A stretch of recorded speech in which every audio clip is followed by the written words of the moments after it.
Hey, and welcome back to Wild Mythology. I welcome you to the channel with bread and salt. For today's video, we're going to be covering the gods and goddesses of the earth from mythology and folklore. But before we get to that, we have a few announcements.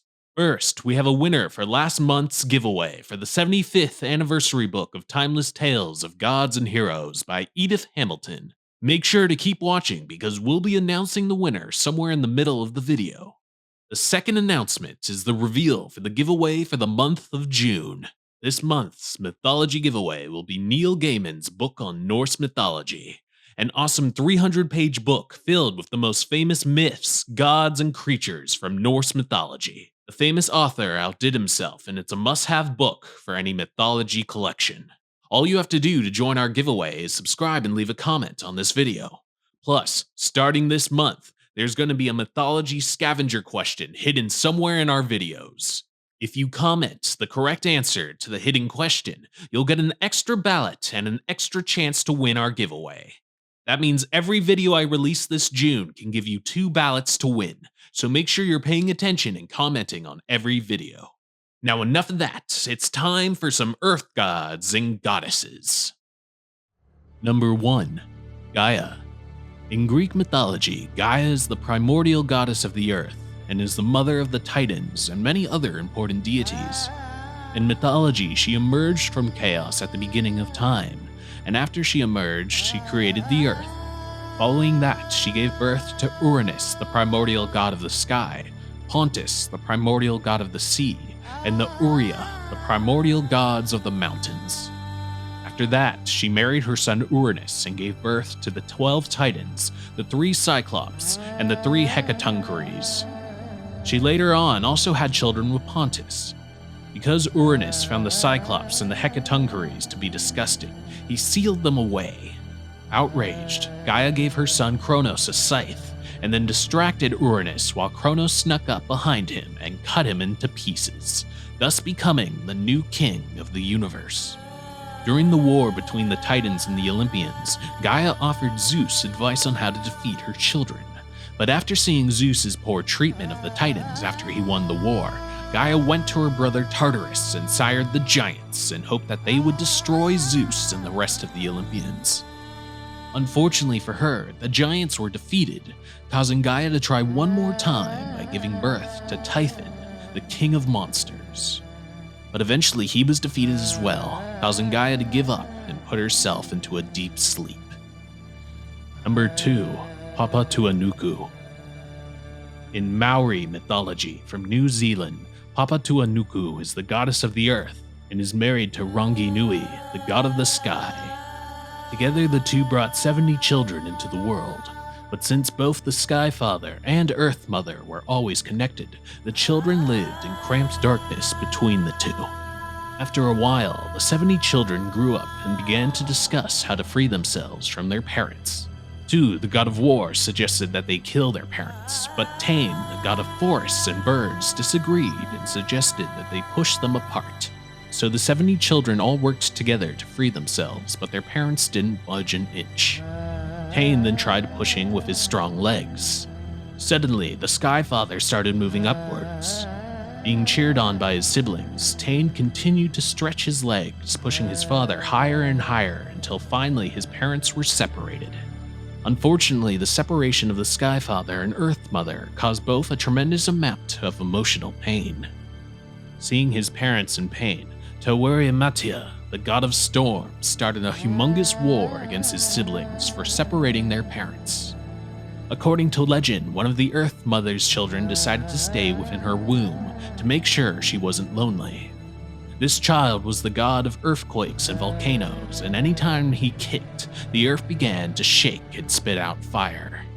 To this very day, it is said that the Sky Father cries and that the Earth Mother shakes, showing that the both still miss each other. Number 3. Cikap-kamuy. From Ainu mythology, Cikap-kamuy is the god of owls and the earth, and is responsible for watching over people and their villages. Cikap-kamuy is usually depicted as a great owl with large wings and great horns coming from his head. In one myth, the land had been infected with famine, Everywhere Cikap-kamuy flew, he found humans starving, causing the owl god to cry tears of silver and gold. Having enough of the humans' suffering, Cikap-kamuy decided that he would send a message to the heavens to ask why the famine was happening. So he flew to Crow and asked the bird to be his messenger. As Cikap-kamuy told Crow his message, day started to turn into night. Cikap-kamuy's message was long, and as he continued, one day became 2, and 2 became 3. Finally, Crow drifted off to sleep, tired from hearing the long message. Furious, Cikap-kamuy killed Crow and went to find a new messenger. Cikap-kamuy found Mountain Jay next, but Mountain Jay only lasted 4 days till he fell asleep, resulting in Cikap-kamuy killing him. Next, Cikap-kamuy found Dipperbird, who was able to listen for 6 days. Luckily, Dipperbird heard the entire message and flew up to deliver it to the heavens. When Dipperbird returned, he told Cikap-kamuy that the famine was happening because humans had stopped showing the god of fish and game proper respect.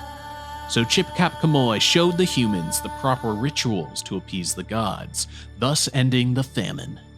From then on, crows and mountain jays were a bad omen, while the Dipperbird was a sign of good fortune. Hey, it's time to announce the winner for last month's giveaway. Congratulations to Alice Riviere, you have won our May giveaway for the 75th anniversary book of Timeless Tales of Gods and Heroes by Edith Hamilton. Sorry if I butchered your name. Now it's also time for our mythology scavenger question. Here's the question. Which god in Greek mythology has sired the most children? And can you tell me 3 of those children's names? Make sure to comment your answer so you can get an extra ballot to win this month's giveaway.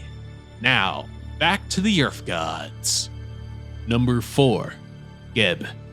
In Egyptian mythology, Geb is the god of the earth and the harvest. In the Heliopolitan versions of Egyptian myths, Geb is a member of the Ennead and is the grandson of the sun god Ra and the son of Tefnut, the goddess of rain, and Shu, the god of air.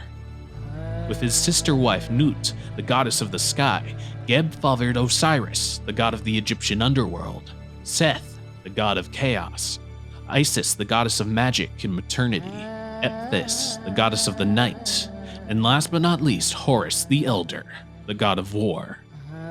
After having children with Nut, Ra had Shu separate the 2 lovers because as long as they were together and connected, nothing mortal could exist. So Shu separated his 2 children, being the air and wind that keeps the sky and earth apart. According to myth, Geb was also the father of snakes, and it was thought that anytime he laughed, his laughs would cause earthquakes. Number 5. Jord. In Norse mythology, Jord is a giantess and the goddess of the earth. Usually said to be a Jotun, Jord is said to be the daughter of the night goddess Nut, and is also the mother of Thor, the god of thunder, with whom she gave birth with the help of Odin, the king of the gods. And when it comes to her involvement in Norse mythology, that's pretty much it. But while we don't know that much of her, Jord is the reason the mighty Thor existed. And there it is, I give you 5 Earth gods from mythology. I hope you enjoyed the video. If you would like us to cover something from mythology, folklore, or legend, make sure to leave a comment and we'll add it to our video list. Well, that's all for now. Until next time on Wild Mythology.